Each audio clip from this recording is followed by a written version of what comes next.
Welcome to the Final Style podcast that uncovers the remarkable stories of professionals who have faced challenges head-on and emerged victorious. Today we're joined by Karen Tinkler, the director at Partners PR. So Karen, welcome to the podcast. Thank you. So today we're going to talk about your journey from studying English and media to owning a PR agency. So it's quite a progression. And we're going to explore some of the pivotal moments and how you navigated through various challenges. So before we dive into that, please do give me an overview of your role at Partners and Partners PR. Okay. So Partners PR is a PR agency based here in Yorkshire, celebrating our 35th birthday this year. 35th birthday. Yeah.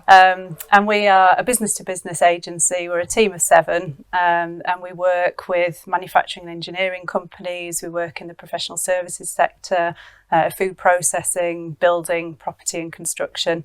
And we're helping businesses to use PR to attract the right talent to their businesses, to grow their businesses, to communicate well in a crisis sometimes, and also to build value in their businesses if they're thinking of an exit or a sale. Brilliant. And you in business with Monica, she's the co-director as well? That's right, yes. Brilliant. So shout out to Monica. But let's talk about Karen. So because we're here today to find out a little bit of what makes you you and how those early experiences shaped you and allowed you to be in the position you are in today. So could you tell me a little bit about your early experiences in the PR industry, and especially, right after university, when you first joined the small agency in Yorkshire? That's right, yes. That was my first job out of university, graduate level, and it was a very small team. There was myself, the owner of the business, and an admin assistant in the business. So in some ways that was fantastic for me because it meant I got to learn direct from the business owner. I was pretty much shadowing him really in his business. I think I got to do a lot more than I would have done in a bigger agency. I was very much involved with clients. I was working with a big chemical company in Bradford. I was working with an industrial carpet manufacturer in Yorkshire. It's from the get-go. Yeah, from the get-go. I was there talking to the clients, learning, getting to get better at writing, all of those things. So yeah, I think it was a great place to learn, and it's also where I discovered that I really enjoyed working with manufacturing businesses. I loved seeing and understanding how things were made and telling those stories, and that I really enjoyed that sort of business to business world really. And looking back on this initial phase of your career, were there any specific challenges or things that you've learned? I think the biggest challenge was when the owner made the other person in the business redundant, and I thought, I wonder who's next here. It was only me. So it was at that point that I started looking around for something that would hopefully give me a little bit more stability and security. But yeah, I think that was a challenge. But I mean, it taught me to know when to go, really, I suppose. But also, your passion for the industry, that's what you uncovered working alongside the business owner. Definitely. So that sort of set you really well for your next step in your career. And it was a funny one because it was like a nearly miss. You remember you told me about the story about the letter? Yeah. Because you applied for the job and you have not got it. That's right. Yeah, I applied for an account manager job, which was a bit ambitious. I'd only been working a year in PR, and we have kind of account executive is where you start, and then account manager is the next level. So it was a bit of a long shot, but so I'd applied and I hadn't got that job at Partners, but they wrote to me a couple of months later to say they had another role and would I be interested in that. But I'd moved house by then, so the letter went to my old house. Fortunately, we were still in touch. It was a shared house. We were in touch with the people who lived there still, and they the letter made it to you. They passed me the post, and the rest is history. The rest is history. It's so funny. Like sometimes there's those little narrow events that like define the rest of your life. Exactly. It's like one of those, isn't it? Yeah. If the letter did not get there, then who knows? Who knows where I'd be now? But obviously you was there for quite some time, and then this opportunity arise when you can actually buy this business. And how many years between joining and then that opportunity happening? I joined in 1999 and we bought the business in 2006. So 7 years. Yeah. I can't remember how long. I think it was about a year before that the conversation first happened. Yeah. So because that's very, very important moment in your career when you and your colleague Monica, because Monica wasn't a director at the time, or was she? No, she wasn't. So suddenly one day you get sat down and you are presented with this opportunity, right? So tell me a bit how it looked. I think, well, there were three of us who bought the business originally, and now that I look back, I can see that it was all part of a master plan that Hugh had all along, and he was gradually getting us more involved in behind the scenes of the business and showing us how that worked. And I just thought it was part of my role. I was growing through the business, I was being promoted, and I thought, well, that's part and parcel of that. Yeah. But when he sat us down and said, I'm thinking of selling the business, would you like to buy it? That wasn't what I was expecting particularly, and it wasn't really something I'd really thought about in a lot of detail, but I remember thinking, I have to do this. You know, when am I going to get another opportunity like this? Feeling? That was my kind of gut reaction was, this is such a great opportunity, I have to do this. And then it was, how on earth am I going to do this? How do you buy a business? Because obviously it was a process and it happened, and once there's various stages of that, but once it happened, it without like proper experience at the top, it was a bit daunting to you. Like, what was the most valuable lesson you learned through the early days as business owner? Because obviously you have to shift from, it's like a gear shift, isn't it? From just, this is my cozy job, I'm a account manager, whatever it is. Now I am the business owner, and I am in charge of making sure this business is successful. It's a different story, isn't it? Very different story. And I think from the start, it was a bit of a shift going from being one of the gang to being the boss. That was a bit of a shift, because we're a small team, we're a close-knit team, and people were friends. So that was an interesting shift, and that was a big mindset shift for me as well. But everyone in the team was very supportive, and it went very well. I think the biggest challenge I found was that the responsibility for sales, really, that kind of sales role, because I'd not really had much experience of that. I didn't really have my only role model really was Hugh, who owned the business before. He was a very good salesman, very, very convincing. He sold the business to us very well. So I was looking, I thought I had to be like him. But we're very different characters, very different people, and I really struggled with that, because I'd not seen myself as a salesperson at all.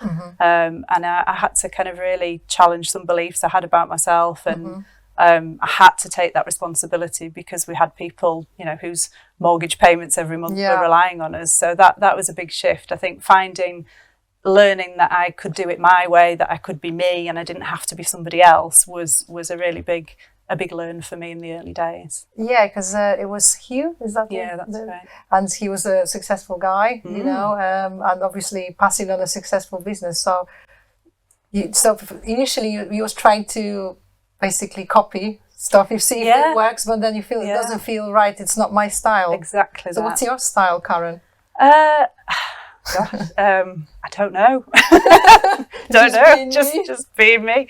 I think it was just going out and finding my own contacts, people I felt comfortable dealing with, people who I got on well with, and building my network that way. I think my only experience of sales before that, in my first job, was that I was in a room with a list of people to phone, at a cold calling, basically. I wasn't good at it. It didn't go well. And I think that was part of my whole, oh my goodness, I'm no good at this. So I think so much of our work comes through referrals and recommendations, that actually it's not about picking up the phone and cold calling a lot of the time. It's about building relationships, building networks, and that's where the work comes from. And I enjoy that. Well. It's not just an overnight success, not is at it? all. But that comes a lot more naturally to me. I love meeting people. I'm really interested in people and what's going on for them and their businesses. So I think as soon as I realised that that's what networking was. It's just going out and meeting great people. I'm good at it, and I can do this. Yeah, I enjoy it too, so it's not all so bad, right? Definitely. And what strategies do you have to did you and Monica implement to maintain and grow the reputation and client base of Partners PR after the transition from, when you purchased the business? Do you have like a plan, or how do you manage that time? It was an interesting time, really, because the business had been going for 15 plus years when we bought it. So it was very established. For a lot of people, Hugh was Partners. So there were companies he dealt with and people he knew who very much bought into him. And so we had to manage that. He also had some sort of specialist areas that he worked in as well in the business. So he did a lot of work around planning consultations and the communication that went with that. And that wasn't something that others in the business had that knowledge or experience. So we were still getting inquiries for that kind of work, but it wasn't something that we could really do. And it's tricky turning business away when you wanting to grow and succeed, but ultimately it wasn't the right business for us, and we couldn't take it on knowing that we wouldn't do a good job. So our strategies became, right, we need to focus on the industries we're in, the industries we know. There's opportunity in those industries to expand and grow, and but everyone has a place. Also, the famous saying, everyone has a plan until they get punched in the face, right? Yes. And that's, I think, 2008 and 2009 when that happens to pretty much everybody. So we all had that struggle, during the recession. And for yourself, it was also a really difficult decline and time, and where you actually had to put your own house on the line. Yeah, it was a big punch in the face, that the recession. I think a lot of our clients were in the building products industry at that time. So when the housing market collapsed, it flew back up through the supply chain, and we lost a lot of business in a very short space of time. Yeah, we're talking weeks or months? Months, yeah. I mean, we have notice periods with clients, but some of them couldn't honour the notice periods because they were in, tricky situations themselves. So, it was over a few months where the business basically halved in size. Yeah. And so we had to take some pretty drastic action. We had to put people on shorter hours contracts. We had to cut our salaries right back to the absolute bare minimum.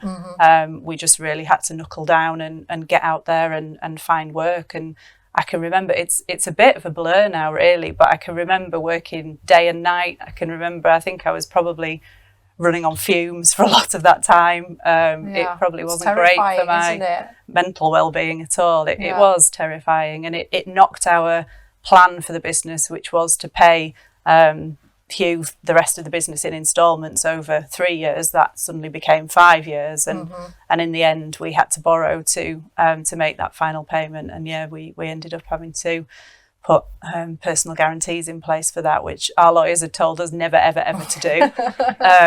But there you go. That was the only option at the time. So it was. But you believe in this business, and you just had to do it. You did, and you became successful in the end. And we survived. Yeah, survived. Still here. But it's such a scary time. So how do you, looking back, how do you? What do you do to survive? Do you reach out to people, businesses? Like, what was the mindset at the time? How do you? I think it helped that there were 3 of us in the business at the time, because we could support each other. We could, bounce ideas off each other. I've got so much admiration for people who own and run businesses on their own, because I just think it can be terrifying. And I think to have that support and people who all bring different strengths to it, has been great. But we did look to external and have done over the years. I think external perspectives are really important, because you can get so easily focused in on your own world and and what's happening, and lose that perspective. So we've worked with organisations such as the Alternative Board, which is a kind of peer group where you get input from other business owners. We work with a consultant now who's great, because Monica and I are very forgiving of each other, where we know how busy we are, we know we work hard, and so if we haven't quite done that thing that we said we would do, that's okay. Whereas Finn takes no prisoners, and there's no excuse. And and we need it. We need to stay focused. We need to stay accountable, because we want to keep growing the business, and we know that there are certain things that need to be done to do that. So I think in difficult times and in times when you're growing, I think having that external perspective and support is really valuable. And reflecting on your past experiences, you mentioned to me that you believe that you wish you believed in yourself more. Could you share more about the importance of self-belief and entrepreneurship? Yeah, I think because I'd never seen myself as a business owner, it wasn't something that had particularly factored into my plan. I wanted to be very good at what I did, and I wanted to progress, and I wanted to grow, and in that sense, but I hadn't really thought about owning a business. And so I think the whole idea of being an entrepreneur has always felt a bit uncomfortable to me, because we bought a business, we didn't set it up from scratch, it wasn't our baby that we launched, and I'm no Alan Sugar at all. I've never wanted to be on Dragon's Den, and those were the kind of cultural references around entrepreneurs at the time. Right? Like definitely, you tell yourself, yeah. It's not really now. Looking now, you see this is not right. What you were telling not yourself. At all. Yeah, absolutely. And I look now and I think, well, buying a business was a huge leap of faith. That's a big risk, and there's been a lot of entrepreneurial thinking that's gone on to get the business to where it is today. So I think I lacked that kind of self-belief in the early days, and I think we've all got that. It's like ability. A little voice that's like, you're good enough to do this. But we can do it. Yes, you can do it. Absolutely, we can. In terms of like what advice you would give to people who perhaps are toying with the idea of setting up a business, or are presented with this opportunity, maybe their first thought is like, it's not for me, or maybe it is. Like, what's your advice here? I would say you absolutely can do it. I think, if I can do it, anybody can do it. And I think staying true to yourself and true to your values gets you a long way. And I think making sure that you've got great people in your team is another thing to think about. If you're looking at buying a business and there's a really solid, strong team in place, or you're already in that business and you know that to be the case, then I would say go for it. I've not regretted it at all. There's some days when I've questioned it, I think but I've never regretted it. Like, sanity, am I in the right place? What was I thinking? What am I doing? But never regretted it. So just to close, I like to ask about the sources of the inspirations and what makes people tick. And so you mentioned to me that you draw inspiration from people around you, just everyday people and people you interact with. So tell me about that. Yeah, I think I meet a lot of business owners and get to know about their stories, and that's our job, is to find those stories. And I'm just always inspired by them. I think, it's for me, I've never been one for kind of celebrity inspiration as such. It's been the people around me who are there doing it on a day-to-day basis, doing a great job. And I meet a lot of those people, and they always inspire me. And I think as well that people with passion, I think, inspire me, whatever that might be. I mean, whether it's at work, my nephew who's very much following his passion for cricket and really pursuing that. And I just love to see that, I think, and find that very inspiring. But it does tend to be from people around me who I can relate to. Rather than some distant figure. Yeah. Definitely. Brilliant. And anybody specifically that you would like to give a shout out to, perhaps, that inspired you? Oh, well, I'd have to say Monica, definitely.